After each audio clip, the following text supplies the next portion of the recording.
In a world that can be challenging, and at times unpredictable, it's hard to find moments to focus on what you need. Join Stephanie James on The Spark as she guides you to use your inner flame to ignite your best life. As a best-selling author, psychotherapist, transformational life coach, and international show host, Stephanie is dedicated to helping you create a life that takes you, your goals, and your passions to the next level, so you can live a life that is fully lit up and fully alive. She believes that your life is meant to be a beautiful expression of the things that light you up. That by living your dreams, you give permission to others to do the same. Are you ready to feel alive and inspired to fuel your dreams and put a fire behind your desires? Let's ignite a spark in one another that will illuminate the world. The Spark, with your host, Stephanie James, starts now.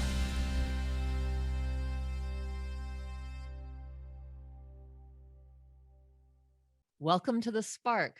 I'm your host, Stephanie James. I hope that your holidays were absolutely wonderful. We still have one up ahead with New Year's Eve, but I hope that this Christmas season for you has been one of just really connecting with people that you love, opening your heart, and finding that peace that really resides inside of you. So I'm hoping that you've taken some of that time during this holiday to really find those moments for yourself where connection is what you are focused on and love is what you're experiencing. I have a really special guest with me tonight, author Gabrielle Myers, and we're going to be talking about her new book, Too Many Seeds. She's an amazing poet and writer. Can't wait to share it with you. Welcome to the show, Gabrielle. Thank you, Stephanie. It's a pleasure to be here with you today. Well, and I know you're coming to us from Sacramento, not very snowy Christmas time. No, it's been pretty warm here. We've had temperatures in the 70s, from 70 to 75. My tomatoes have flowers on them. They're actually forming peppers, the pepper plants. So it's been pretty unseasonably warm. Normally it's not that warm here. Yeah, but how great. I love that. I'm very envious and being able, you were sharing like to walk on the beach and go do some wonderful things like that. How wonderful. So we're going to talk about your book, but I also want the audience to have a chance to get to know you, the person. So can you talk a little bit about your roots? You had shared before we got on the show that you used to live on the East Coast. Yes, I grew up in a town called Rockville, Maryland, which was a suburb of DC, and I spent the first 18 years of my life there. Had a wonderful time exploring. It was suburbia, but we had a nice backyard that ended in a creek, so I had fun exploring that area. Grew up around some wonderful people. DC is a really vibrant place where people from all different nations come to live. So I learned a lot about different cultures. Was exposed to museums when I was young, had fun hanging out at the National Zoo. So it was a good place to grow up. But when I was about 18, I went off to college in Massachusetts. And then as soon as I could, I exited that cold environment and came out to warm California when I was about 22 or 23 and have been here pretty much ever since. So I really enjoy California because of the beautiful weather, the beaches, the mountains, the great food too. We can basically grow anything here. So I really enjoy that aspect of it. I love to garden. I love food and I love cooking with fresh produce. And so this is a wonderful place if you're interested in that type of life. Yeah. So beautiful. And yay. I mean, I'm with you. I love warmer weather, even though I'm here in Colorado. And we're having an unseasonably warm weather as well. But I lived in LA for a year. So I know, that area. I absolutely love it. So I'm curious, what started you writing poetry? Were you one of these kiddos that wrote poems or wrote short stories, or how did you even get interested in poetry? I was, when I was, I think, 8th grade, we had a project and our project was to basically work on a group of poems. And I remember looking out the classroom window, they had this roof and students, of course, we weren't that well behaved. People would throw soda bottles and chip bags and so forth on this roof. And I remember writing a poem about that. And so since I was younger, I'd always had this connection to poetry. I loved reading and writing. For me, I really struggled when I was younger because I had dyslexia. So I didn't learn how to read until the end of 1st grade. And it was a real struggle for me to learn how to read. I was able to learn how to read because my father, who also has dyslexia, yet is the best reader I've ever met, taught me to read how he reads. And so for me, writing and reading has always been a challenge, yet has always held so much joy and exploration. I love how on a page you can consolidate a moment or an instance or an emotion in such a powerful, compact way that can touch people and take you into your head and your experiences in a way that nothing else can. And so I fell in love with that idea in 8th grade. And since then, I've been working in autobiographical essays and stories, and also writing poetry pretty extensively. I took a break to cook in restaurants for many years, but I always knew I was going to come back to writing in my heart. And eventually I did make my way back. Well, and is this your first book? Is Too Many Seeds your first book, or have you had many books? Well, this is my second book. So my first book is a memoir called Hive Mind, and it was published in 2015. And in that, I write about my experiences on an organic farm in Vacaville, California, which is on the edge of the valley here in California.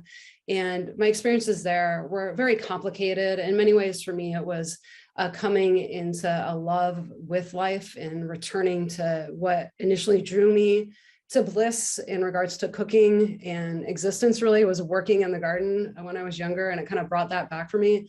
But it was also tainted with a very tragic event that happened on that farm that you have to buy the book to find out more about that. So it's a memoir. But it's sprinkled with poetry. And a lot of those poems are, they directly respond to the sections that are more prose-like. And then also Too Many Seeds is my second book, but some of the poems in Too Many Seeds are about that same time on that organic farm and what happened. So the two texts call back and forth to each other. Oh, beautiful. Love that. Yeah. So it sounds like part of what happened on this farm for you was also just kind of an awakening. It was, yes. I had worked in restaurants for about, I think it was 7.5 to 8 years. And I had lost my passion for life. You know, restaurant work is so wonderful in many ways. I met some of the best friends that I've ever had in my life, working side by side, them on the line under high pressure conditions.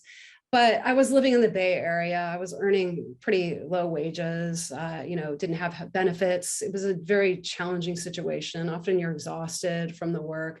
And I kind of lost my passion for life and passion for cooking, which is something that I always loved. And I'm the kind of person where I lose my passion, I know something needs to change, because you should always be passionate about life.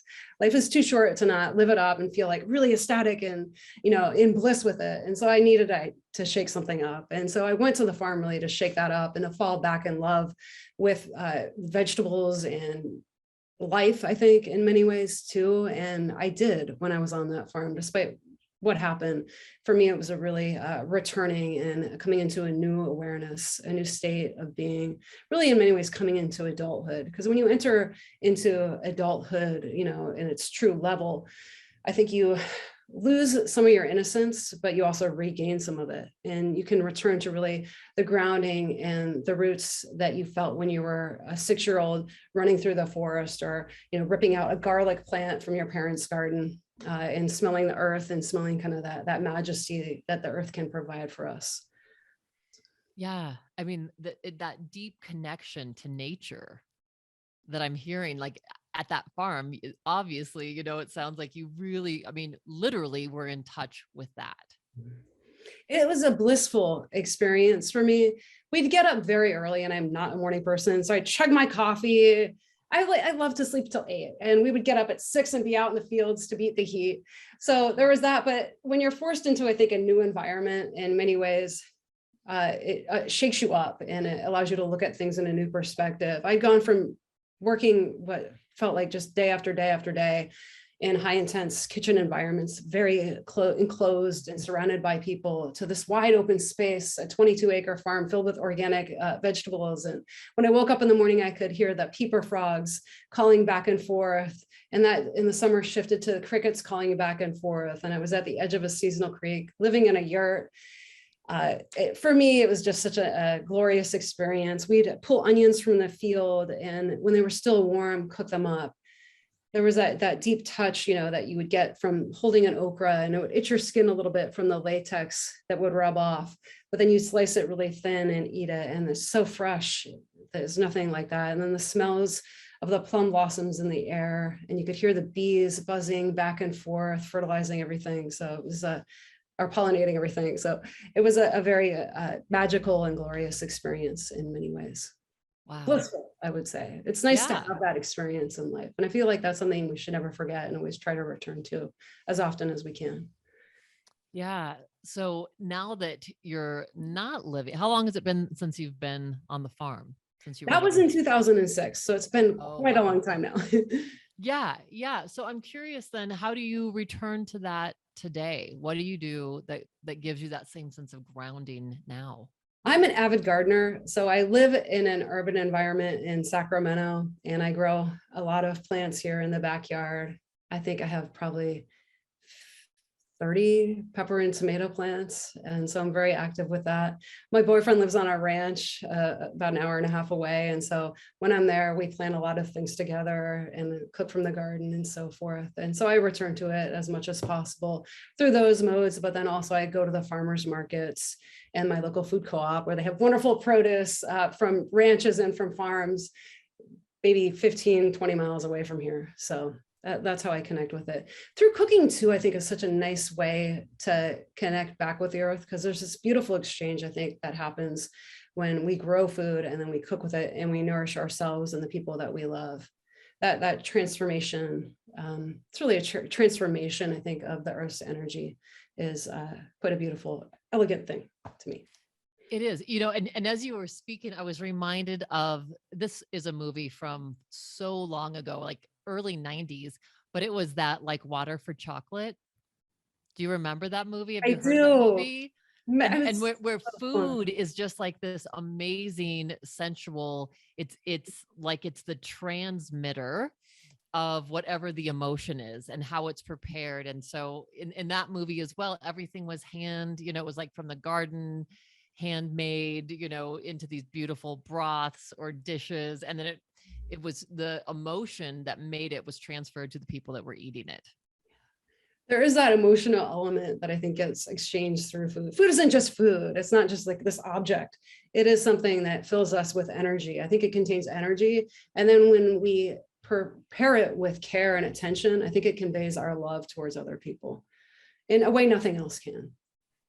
Yeah.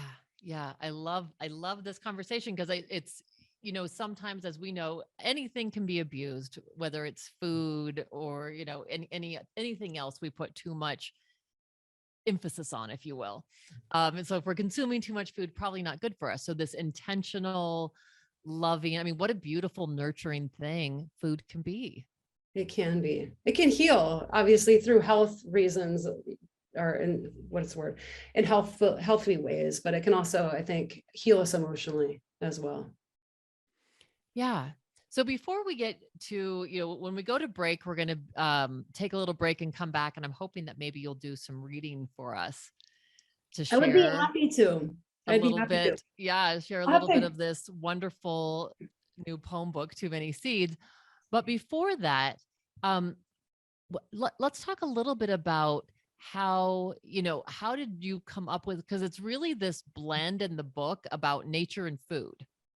And obviously it's been a big part of your life. And now knowing the backstory a little bit, I'm understanding that. But how has that been, this passion for you? It's always been a passion for me since I was a little girl. So my parents, they worked a lot of hours. They were workaholics, but there was always time when we were younger, usually on the weekends, in which we'd spend hours and hours in the garden, planting cabbage, planting corn, cultivating the small area in our suburban backyard, using compost and so forth. And so for me, there's always been that strong connection that I've had, I guess, back to a fond childhood memory that keeps pulling me back. It's interesting how things like that happen. My dad's parents as well were avid gardeners. They had this huge flower garden on a hillside in Pennsylvania, and they would always get so excited every spring and talk about what they're going to plant. And it was like this big conversation that the family would have. I remember they grew these golden raspberries that were so sweet, yet had this little tinge of acidity that was just so delicious. And they would ask us, one of the first things we always did when we visited Grandma and Grandpa Myers was to go down and pick strawberries or raspberries that we could have with dinner. And so I have that fond memory. I think back to those early childhood experiences that kind of keep pulling me back in. And I keep, I guess, seeking that exposure in my life and that special connection. Yeah. Yeah. So it's kind of this natural emerging, if you will, from that which has always lit you up and made your senses come more alive. That's a beautiful way to put it. It does make my senses come more alive. I feel like there's a sudden opening and awareness when I'm out in the garden working, or when I start to play with a vegetable in the kitchen, perhaps, and see how it can reveal itself to me in terms of the palate. And so this, what is the word? Widening of barriers happens. And it feels like suddenly there is no distance between me and what I see or what I touch out in the world. So. Well, and I love the piece too that I'm envisioning as you're speaking. It's like there's this timeless element where it brings you right into the present moment. Yes, it's very much in the here and now. I don't think you can be any more, well, I guess you can be in other ways, but it's a powerful way of being in the here and now. I think when you're out there in the garden or in a field or just walking in nature and you have that connection. Also, when you're working with materials in the kitchen, vegetables or fruit and so forth, there's that, the distance is gone and you're really in that present moment and grounded, I think, in a way that is so healthy because you're not thinking of this and that. You're really thinking about, okay, what am I going to eat, or what can I touch and feel and smell? Yeah. I think that's spectacular. That is that piece for us that, my God, if we could practice that more in our lives right now, if everyone could, I'm just like blown away with the potential of, and it draws you into the sensory experience. And if we allow ourselves to be in the present moment, what we know is that literally our body comes into alignment. Mm-hmm. You know, our breath slows down. We begin to relax. And, you know, Mother Earth is so good to us, and it absorbs all these negative ions from us. And we truly start to have a different experience as we immerse ourselves in it. Definitely. It's almost a way of meditating. It really is a form of meditation, I think. But rather than close your eyes and focus on your breath, you're focusing on physicality in a new way that is much more kind of tangible, I think, for a lot of people. Yeah, beautiful. It's an awake and an awakened meditation. I love that, interacting with nature. So we need to go on break right now, but excited for you to come on back after this and join Gabrielle Myers and I as we talk more about too many seeds. Come on back.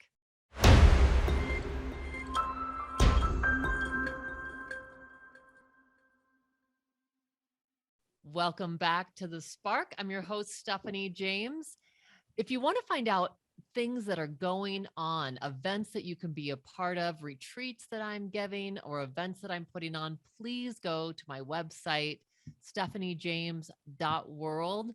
And while you're there, you can get a free exploratory call with me for 20 minutes. Just sign up for that. And please take advantage of, there's a free gift, which is a visualization, which is igniting the sparks within.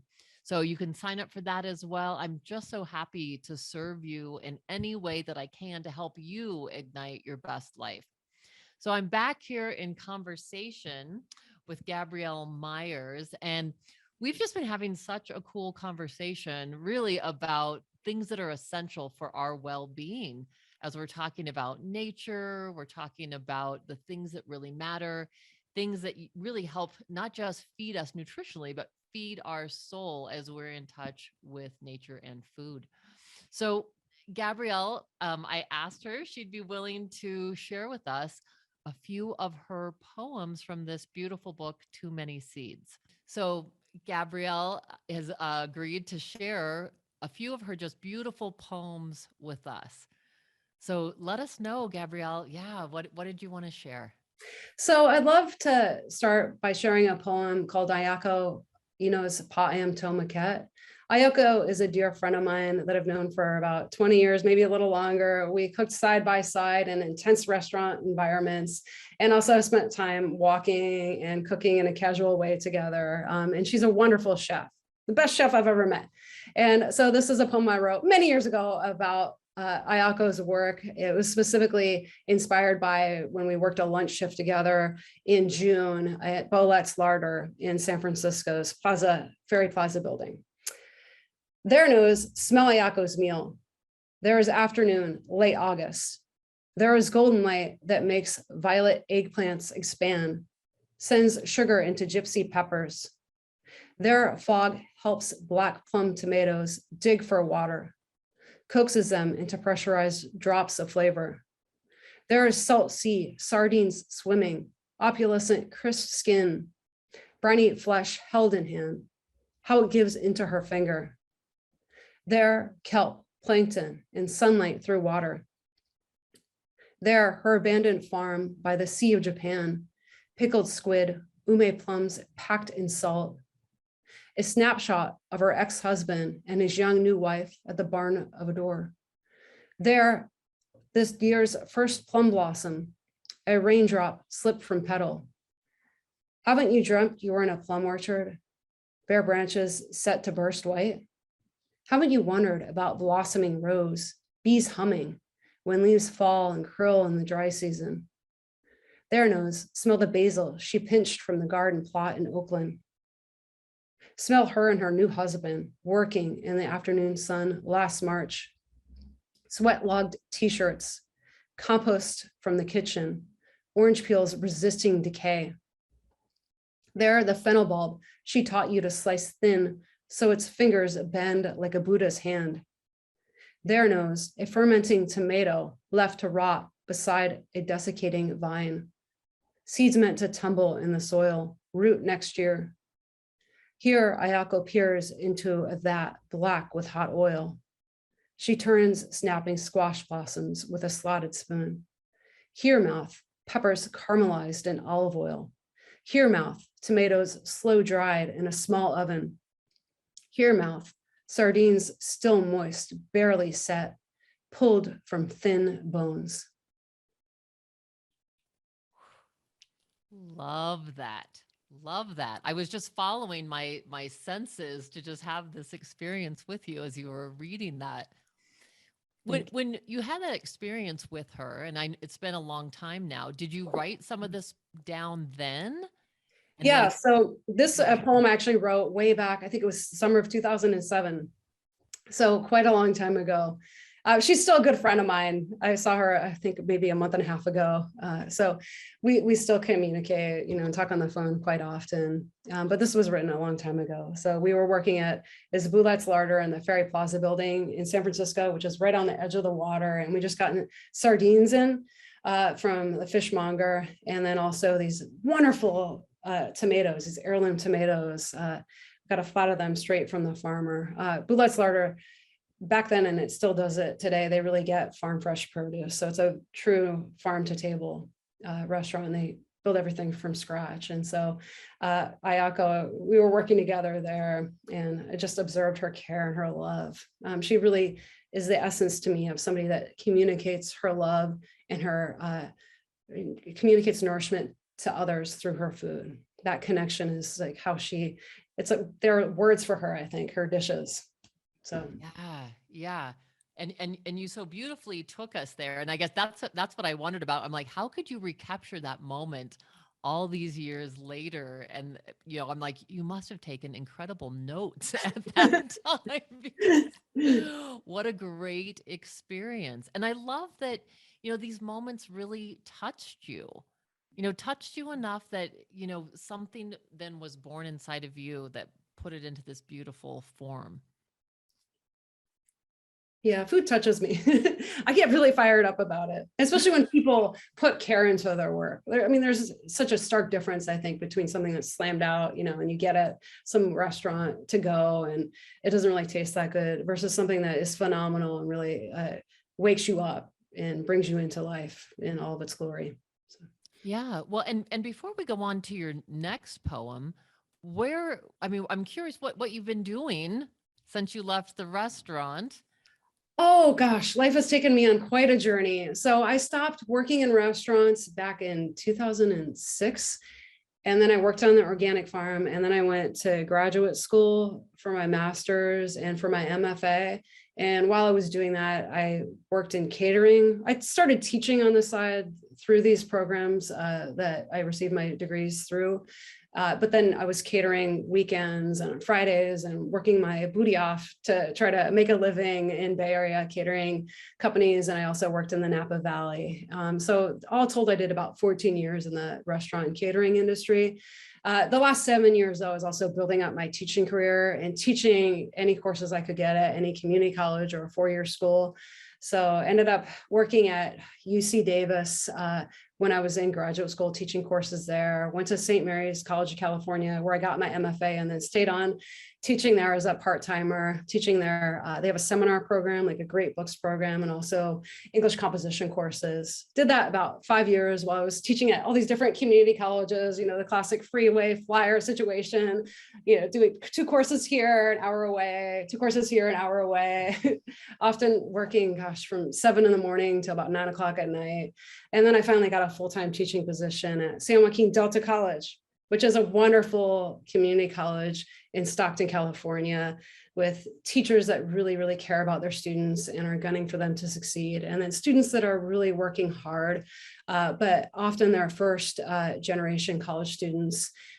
So they're learning their way through the college experience and doing wonderful work. Many go on to transfer to UC Berkeley, UCLA, or the CSU in Sacramento. And then some get their certificate and work out in the industry. It's a wonderful school. So I'm very happy to be there. I'm full-time there now, tenured professor of English, which I love. So. Right on. How exciting. So, I love seeing this. It's like this multitude of passion that has just kind of driven your life. Yeah, in some ways I worry sometimes I'm a little too passionate, but that's who I am. I have this drive, and what I love on a deep level, and I try to sustain that every day.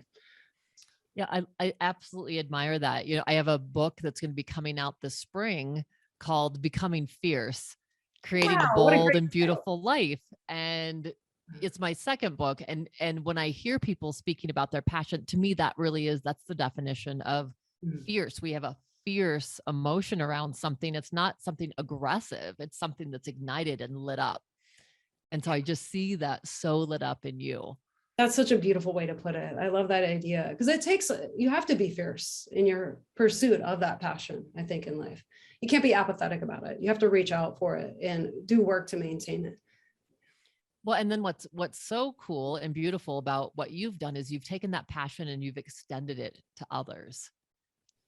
I try. I do my best. I try to ignite my students with that fierce passion, especially for writing and poetry. Yes. Yeah. And by creating this book, then you share it with so many people that also then get lit up and can experience it as they're reading it. And so how about let's have you read one more poem. We've got one more after this too, but let's have you share another poem with us now. This is called The Dried Fruit Factory, Quality Control.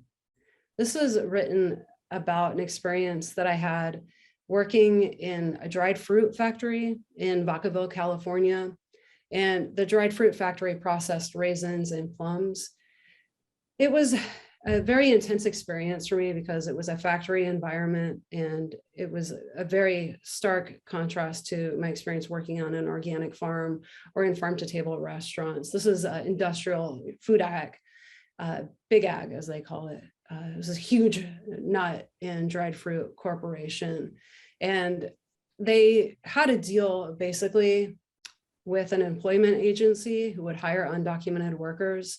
And that's who they would employ at the factory for extremely low wages. Many of these individuals were working multiple jobs just to make ends meet. There were harsh working conditions. There were exposures to methyl bromide, which hopefully, is going to be phased out completely, but it was often used to fumigate the raisins. So I really connected with the workers in a lot of ways and really admired them. I mean, to me, they're heroes coming to this country and just working so hard and producing our food. I mean, that's love, right?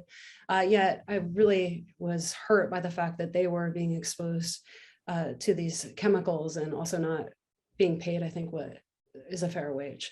And so it led me to write a series of poems called the Dried Fruit Factory Poems.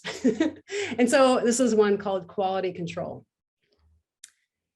In the factory, men in reflective boots scrub stains from the aster blue floor, lean and twist their bodies to clean underneath lines once linked by uniforms and hairnets. I watch, water, bleach clean, raisin tint, iridescent spray. Plum-sized rats sneak through holes in the pipe-busy ceiling, feed on lost fruits. Poisonous vapors pull their oiled bellies from factory bins.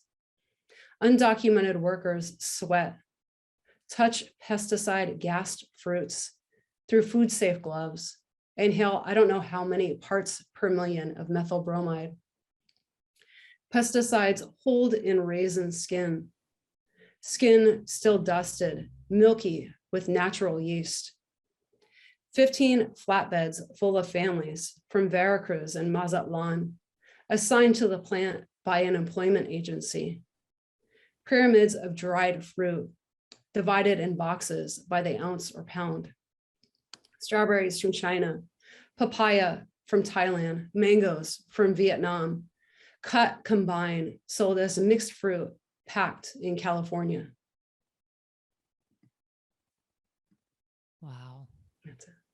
Wow. Thank you. Oh my goodness. So it's the passion and the pain that's also connected. Yes, it is. That's the complicated thing about food, I think, is that it takes sometimes pain to put it on our table, which is unfortunate.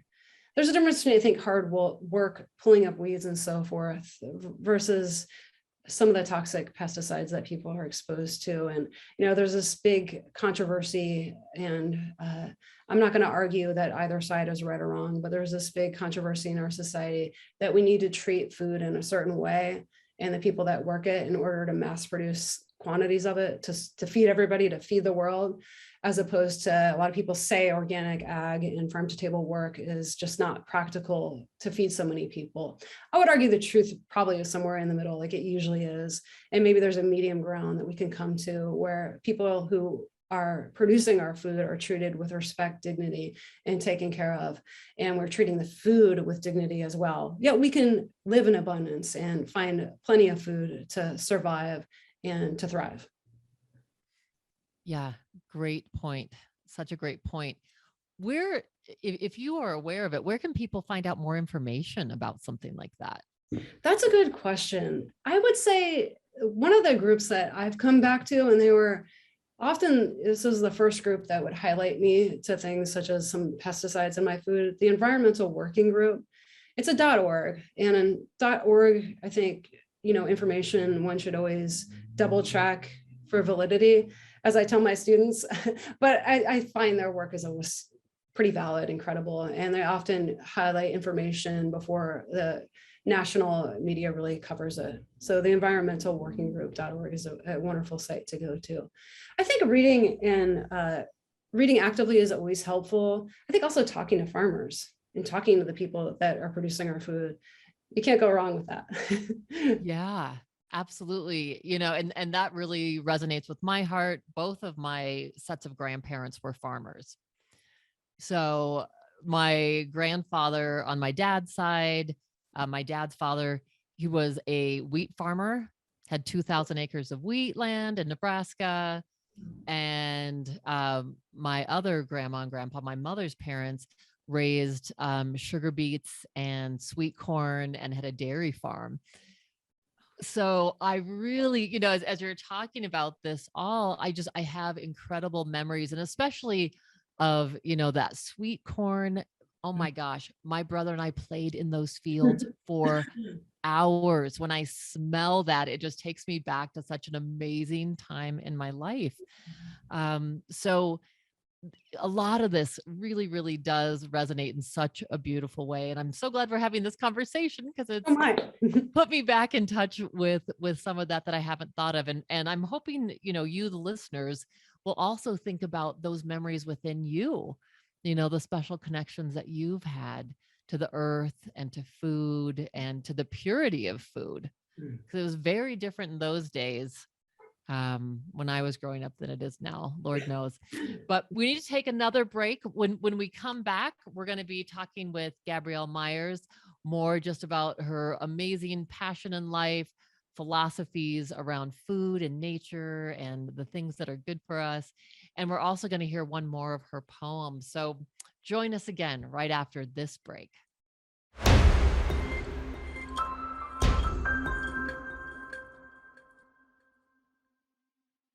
Welcome back. I am here with Gabrielle Myers. I'm Stephanie James. Thank you for joining us here on The Spark. We are just so thrilled to be coming into your ears or into your experience every week, and just keep showing up. Subscribe to the show. You can get our podcasts on all platforms, almost all platforms, and check out our YouTube videos so that you don't miss an episode. So sign up, subscribe, and let us help you ignite your best life. Today, we're having awesome conversation with Gabrielle Myers. We're talking about her book, Too Many Seeds, and this lifetime love affair that she has had with food and nature.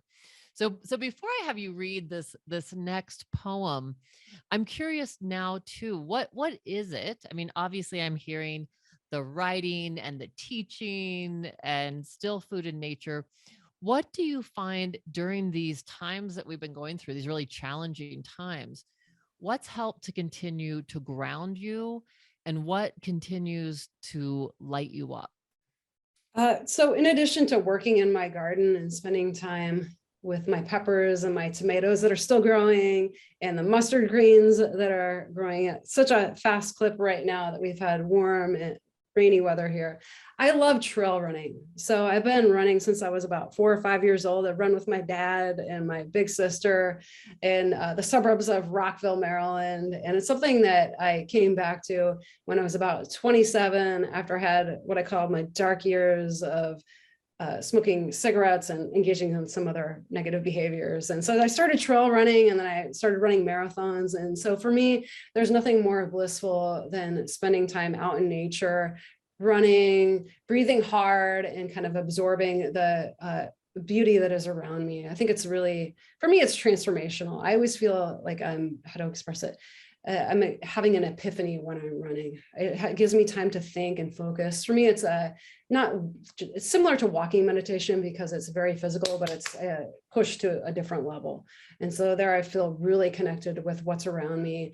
And I feel this energy exchange in such a powerful way, with whether it be the ocean and the beach sand or the leaves, the sycamore leaves falling all around me. It allows me to get away from Gabrielle and what's in here and my life experiences and circumstances and challenges and struggles, and get beyond that to just be a human being out in nature.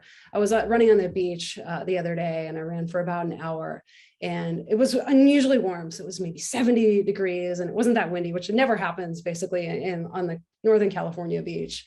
And the waves were crashing, and there were pigeons diving into the surf. And there's just this moment where I felt I entered into another realm, and it was quite a magical, moving experience. And so that really grounds me always. I've come back to that now pretty consistently throughout my life. And if I can't run because I've hurt my knee or my hip, because I'm getting old, I try walking and hiking, and that does a good job. Well, I mean, you look so vibrant, and, regardless of if you say I'm getting old, I mean, you look so beautiful and so young. And I'm like, that must be one of the keys, I mean, truly plugging into that. I love that it's really, it's taking you to this whole other level of being. That's really powerful.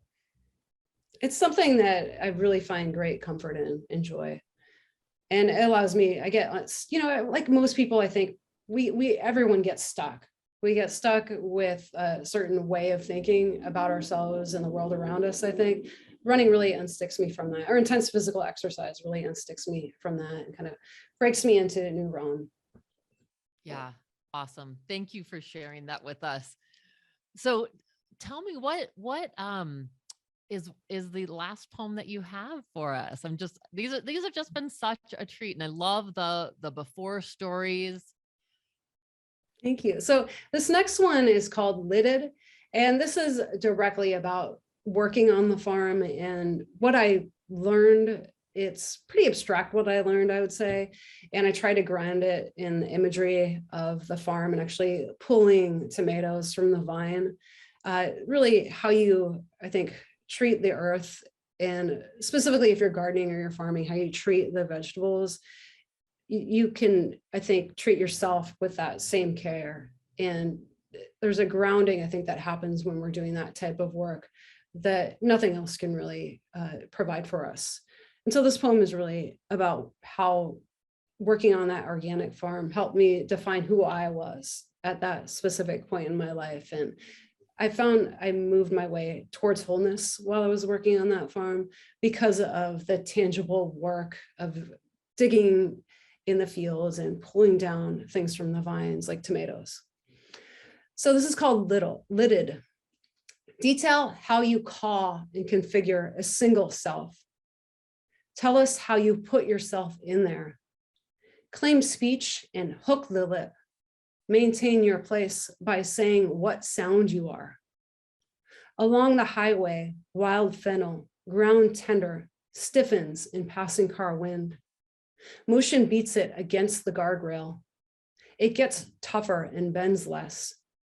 Summer stalks rail hard. The fronds lift up like a frustrated mother's forked palm. In the fields, we picked fragrant tomatoes, black Cherokee, green zebra, sun gold. Our hands itchy black resin. Fava and pea vine greenness merged into tenacious eggplant veins, lengthened to pockmarked tomatillas, little fruit bells sheathed from sun, began to grow, overtake. Rake yourself in like wind pulls dead leaves from open fields. Beautiful. Wow. So I'm curious for you, as you read this all now, we always talk about like the power in words, and there's beautiful power in this imagery. What does it evoke within you? It makes me remember how much I enjoyed that feeling of being out in the field, and there's a summer dew surrounding us and the earth warming and the sun moving over our heads, and you can kind of feel that magic of the sun warming your head, whether you have a hat on or not, which I never wore a hat. And also the smells that were around me. And it really takes me back to that time and helps me remember it. And I think in some ways we write poems as gifts to others. That was a common phrase that Paul Celan cast off into the world. But I think we also write poems as notes to ourselves and maybe notes to our future selves. So I think that we're always creating new versions of ourselves, and we're always evolving and changing. At least we should be. And we're always shifting our perspective in life. And so I think it's nice if we send notes to ourselves in 10 or 20 years. Hey, don't forget, you used to love this. This is how you stay in love with life. Go back there every now and then. Yeah, absolutely. It reminds me of, I think it was a Richard Bach book, or I think it was Notes from a Reluctant Messiah, where like he was able to do that, to actually write notes to his past and future self. As Einstein says, time just spins in on itself. And what a great just to write these notes that we send forward. I love that imagery. So Um, Let me ask you this. So all this stuff that's been coming through you, what are you looking forward to? What are you looking forward to ignite in the future as you bring this passion forward? Oh, so much. I hope to keep writing poetry because it's something that I find really valuable. It's not always easy to get your poetry out there. It's challenging to publish it because not many people buy it. And there are many reasons for that. But I hope to get more of my poetry out there. I have another manuscript called Break Self Feed, which I'm sending out to publishers right now that I wrote over the last 4 or 5 years or so. And so I'd love to see that get out there in the world. I'm continuing my work with, I have a YouTube channel in which I present recipes that are seasonal in their nature, but also dairy and gluten-free. And so I hope to keep going with that. I took a little pause during COVID just because I was a little zoomed out with all my classes and so forth, but now I'm getting the energy back. So I'd love to continue with that. I'd love to communicate towards others as much as I can this ecstasy that they can find in working in the garden or out in nature. And then also the ecstasy that we can find when we cook for ourselves and for others and send that nourishment out. This is something that is such a sacred ritual, I think, that we can do more in terms of cultivating within our culture. Yeah, love that. And you've definitely inspired me. I'm like, I'm gonna go to the grocery store after this, to our like organic grocery store after this, and prepare a meal tonight. Um, so love that you're getting your work out there. And where can people find you on YouTube? So under YouTube, you can just Google my name, Gabrielle Myers, and I have a YouTube channel. The easiest way to find it is basically through my website, which is www.gabriellemyers.com. Myers is spelled Myers. And if you go to my website, I have links to the YouTube channel, links to my 2 books, Too Many Seeds and Hive Mind, links to articles and shorter poems and more. Yay. Yay. So great. Well, as we're starting to get towards the end of the show, for you, if you had to leave the audience with an essential message, what is it that you'd like them to know? Write what you need to write from your heart and get it out there, and you can't go wrong with that. Also follow your heart and your passion. I think, in our culture, there's this drive to achieve money and focus on material things and external measures of success. And so sometimes, as a writer or a poet or a farmer or a rancher, people tell you it's not practical and you can't do it because of this or that. Do it because you can do it. People have done it. You just need to be passionate in your pursuit. And sometimes you have to get creative and work 5 or 10 jobs at the same time.